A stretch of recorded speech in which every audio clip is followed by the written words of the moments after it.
Hades 2 just released today for the Nintendo Switch 2 physically, and we're going to be unboxing it and seeing what exactly it looks like on the inside, since this actually weighs a little bit, like if it has something inside of it. If you flip it over to the back, you can see there's a couple of pictures as well as there is a little bit description, and it does include a soundtrack character something. We'll take a look at it once we actually open this up.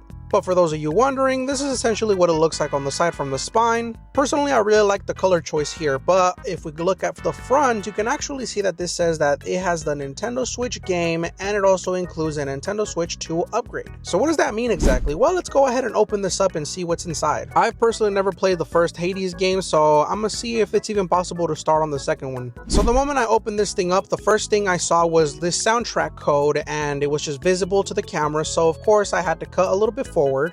But on top of the soundtrack code, it actually has this right here, which is like a little booklet. And there is a reverse cover art, which is really nice to have on a third-party game. It's really nice to have it not be a key card as well. So everything about this third-party game so far is looking to be really good. And then as for the little booklet, it's basically just a bunch of little pictures of some of the characters as well as a description about them. Originally the other day when I held the game cases, I was unable to open them, and I personally thought it was going to be like a manual or something similar to Hollow Knight. However, this is not a manual, but hey, it's still pretty cool, not gonna lie. Especially because you could really see all the details that they put into all of these characters. And then on the back side, we just see the moon, and that's basically it. I'm not really too sure what this thing is right here up in the front, but hey, this is pretty cool. So the soundtrack and the little booklet explains why exactly this thing weighs a little bit more. And the label on the cartridge is actually really cool as well, since it has the name and it also has some skulls right there. It really helps set the tone of the game. And on top of that, if I go ahead and insert it inside of my Nintendo Switch 2, you can see that it loads up right away, and it's gonna allow us to start playing right away because this is not a game key card. So obviously it's gonna tell me that my system needs an update, and then of course the game also has an update available.